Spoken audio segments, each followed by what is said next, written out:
because if it was me, I'd be pooping my pants. Okay, wait, what the fuck just happened for real? Okay, I just filmed the outro for Crescent City, so if you guys haven't seen this vlog yet, definitely go and check that out. Ending was so confusing, so twisty and turny, and the epilogue just made me so excited for the second book. If I had read this a year ago, or when it came out even, I would have been furious because I would have had to wait for the second book to come out. So I'm very happy I waited to read this book. And now that the second book is out, it came in the mail yesterday. Can we just appreciate the blue? Like, that is my favorite color, blue. How pretty is that? Sorry, I'm just like oogling over it. One thing, I mentioned this in the last vlog too. This book is 800 pages, okay? This is 800 pages. This book is also 800 pages. But what is going on? The pages in this one are really, really dense, whereas the pages in this one are super thin. I have read the prologue and the first chapter already. This vlog will have spoilers, so if you do not want any spoilers, please click off. I just want to be able to talk freely about it. In the prologue, we meet Sophie and Emile, and Sophie and Emile are siblings. Sophie is kind of an activist and does a lot of work for the human rebellion. She is human, but she actually has some Thunderbird power, and Thunderbird is an extinct, not really extinct, but an extinct human version of, they like suck energy and light out of things. Sophie and Emile both have these. Again, they're siblings, but Emile has been stuck in a concentration camp because of this human rebellion, so a lot of the Veneer have trapped humans in concentration camps, and Sophie, the opening scene is her in this concentration camp breaking her brother out with a lot of other kids, and to escape, we see Sophie and Emile's Thunderbird powers come out, and it's really cool. They basically just suck the light and energy out and kind of control whatever that vessel was. I really liked the prologue.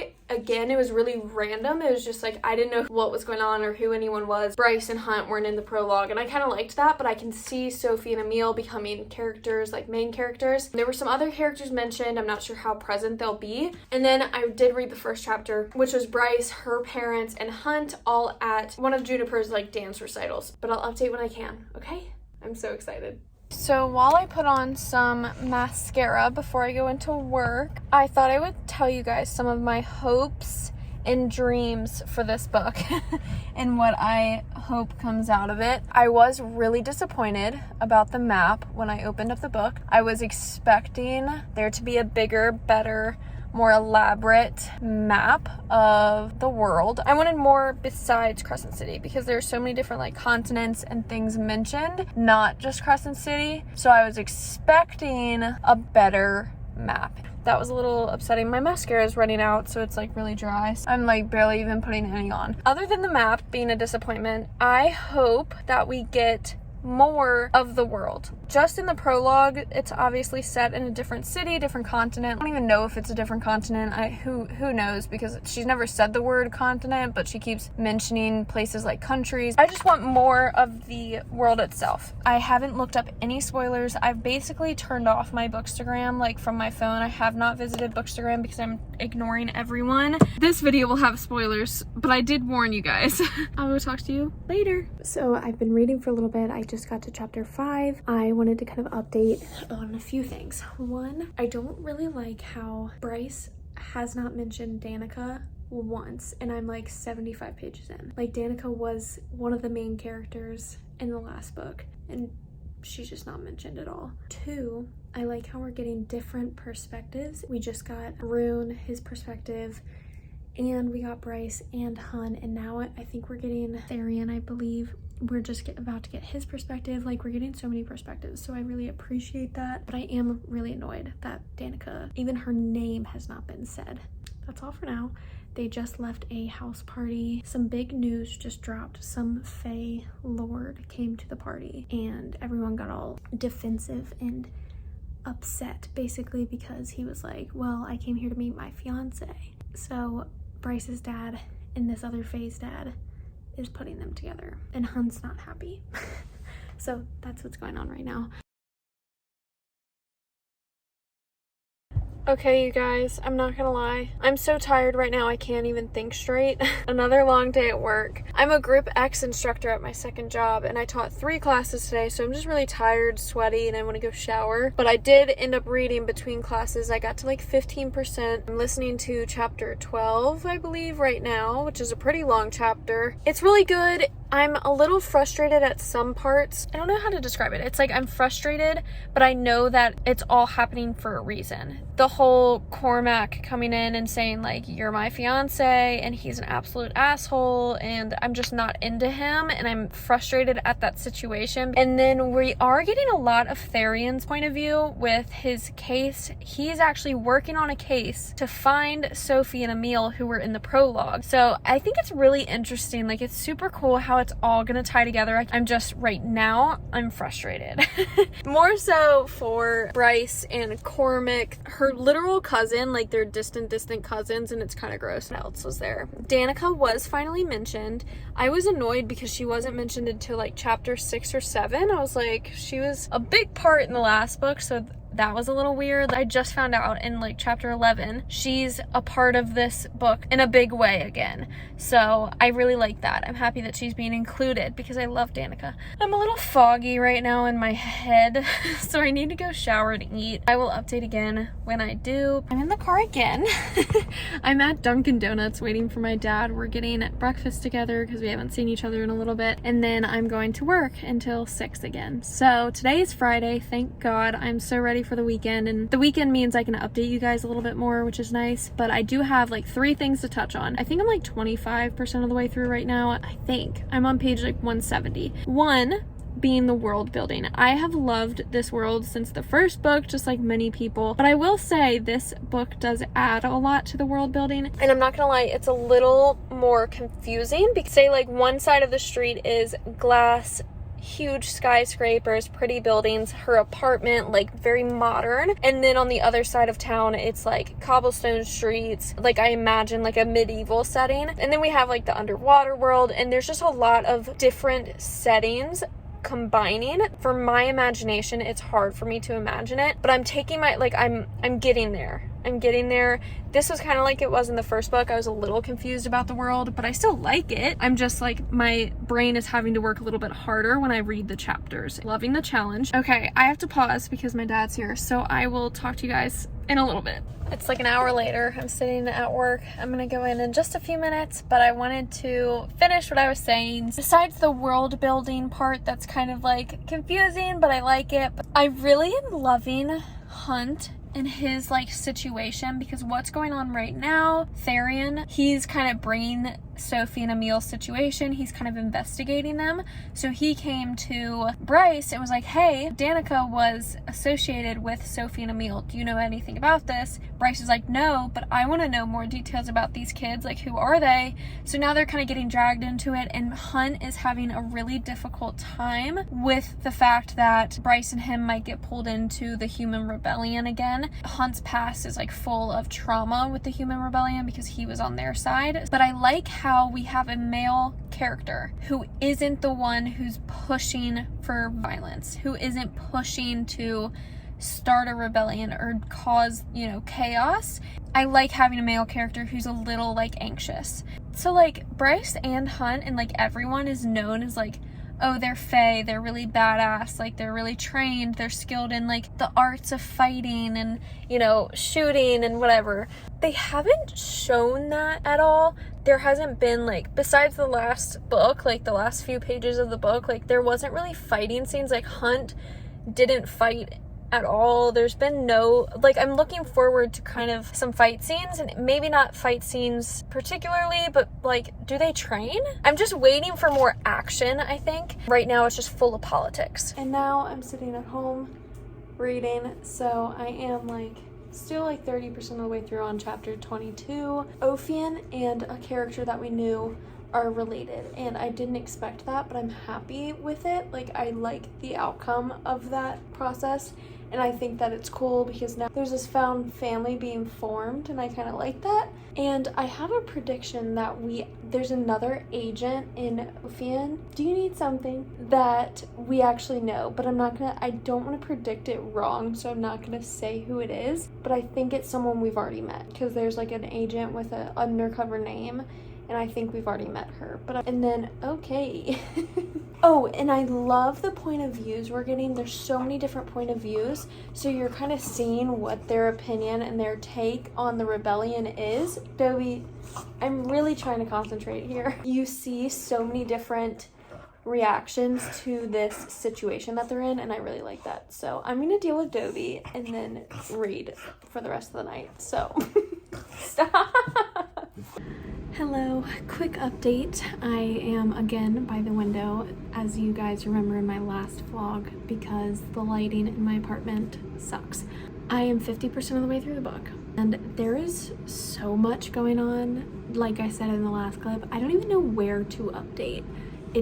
Since we're getting so many perspectives, it's almost impossible to update you guys, because there's like Hunt is doing his own thing sometimes, then Bryce and Hunt together sometimes do their own thing. Ethan the wolf, who got kicked out of his like pack, is now like hanging out with the Fae and like Bryce's brother, so it's just like all over the place, and they're all doing different things.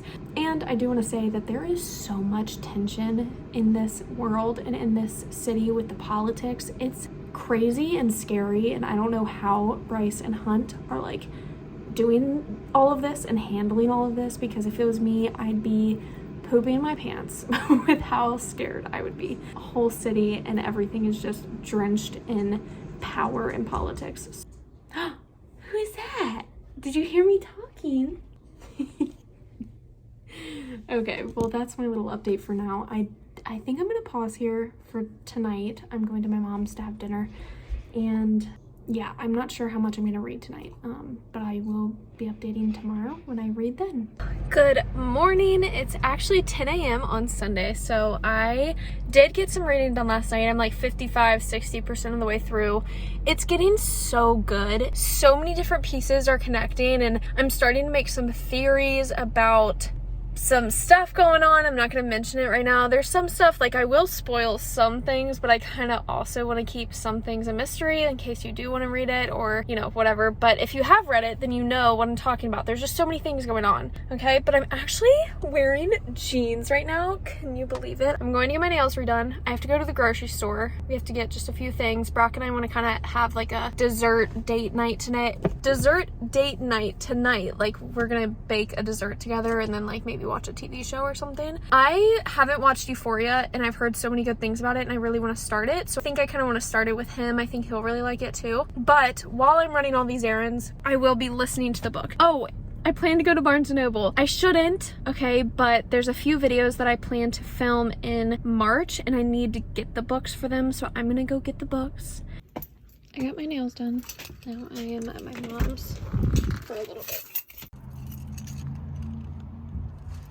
So I didn't get anything at Barnes & Noble. Shocking, honestly. But it's because I've gotten spoiled with Amazon. And hear me out, okay? I love going to Barnes & Noble. I like the smell. I like the experience. I like to go and maybe even get a coffee. I've been so spoiled with the prices of books on Amazon. I'm happy and proud of myself that I didn't buy anything, but that does not mean I won't go on Amazon later and get some books. I will go home, unload the groceries, and then get to reading.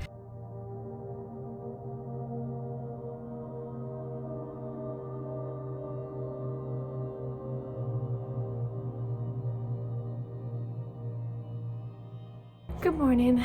It is Monday morning, and yesterday was Sunday. I ran all those errands, and I did end up reading like 5 or 6 chapters last night. I'm like 70% of the way through the book. I'm dreading finishing it because I just know that the book hangover is gonna be insane. So I keep reading like 1 chapter at a time because I don't want to finish it.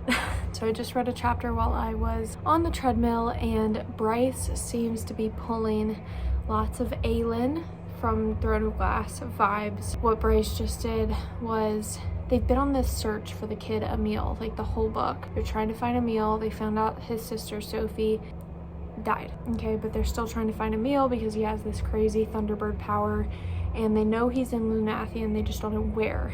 And Bryce has known for a while where he is because the Viper Queen helped her. She like hired the Viper Queen to help. Hunt just found out that Bryce knew, and he feels really like betrayed because they're supposed to be bonded, they're supposed to tell each other everything. Bryce didn't tell Hunt. But her thing is like, she just wanted to protect the kid, so she didn't need to tell anyone where he was, because as long as he's safe, she's good. I'm still annoyed at Bryce too. Like, I like when Sarah J Maas does this and we like find out something new that the main character did, and that was really like smart, but we didn't know it. But I like knowing her plans. I like knowing what she's gonna do. Other than that, it's really good. Bryce and Hunt finally banged it out.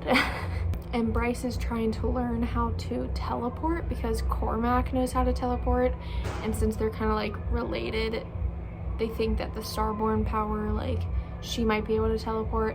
And while Bryce and Hunt were fornicating, they ended up teleporting. So I'm guessing it has something to do with like the only way Bryce can teleport is if Hunt is with her, or like Hunt makes her powers like amplified. Or I could finish it today, absolutely, but I'm dreading the idea of finishing it today because I do not want to read another book. I already have a hangover and I'm not even done with it.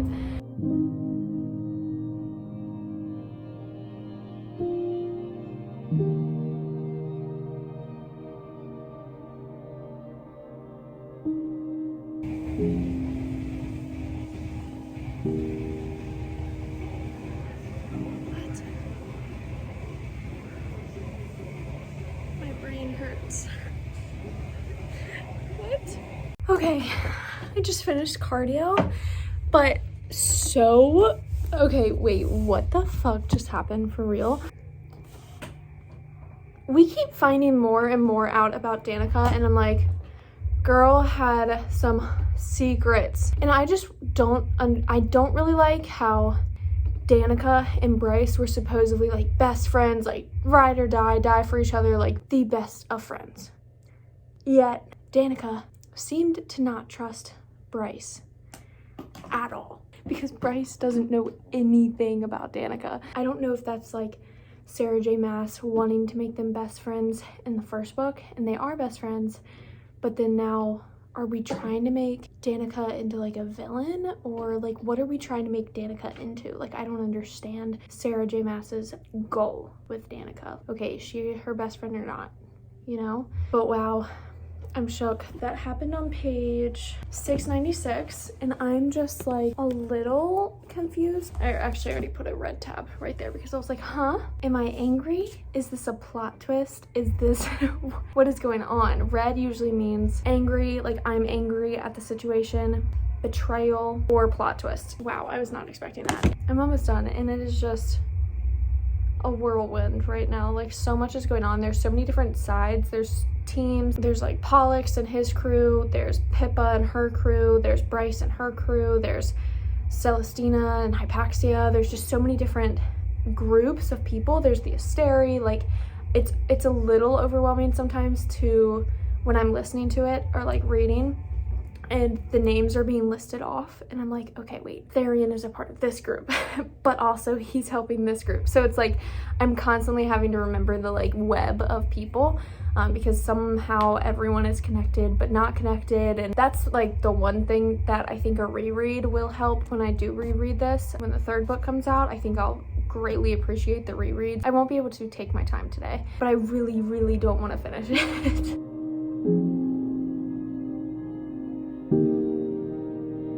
All right, people. I finished the book last night. It looks so good next to the red one. Like, I think, I don't even know what to say about this book. I don't know. First off, this vlog did have a few spoilers here and there, but honestly, you probably could watch it and like be okay with no spoilers. Like, there's barely any, but I'm still gonna put a spoiler warning right here, right now. If you have not read the book, I'm gonna talk about the ending. And the ending, the last chapter, no, the last sentence will blow your mind. I don't know how Sarah J. Maas is gonna do it. I just don't even know where it's gonna lead. When I read it, my adrenaline was pumping so hard because the last chapter, you kind of know maybe what's going on. And then the last sentence just brings it all together. So I waited until I got to the last page, okay? But on Bookstagram, like a week ago, I was looking and someone said, oh my God, the last sentence. And that made me want to read it. But I didn't, and I'm so happy I didn't. So I've been off Bookstagram for like a week and a half because I just haven't been wanting any spoilers. She did it again to where in the first Crescent City book, you don't get much until the last 20%. And this was like, you don't get much until the last like 10%. But the first 90% of it, so much happens. Like, you're constantly jumping around. And Rune and Day, when you find out who Day is, the book, I did give 5 stars.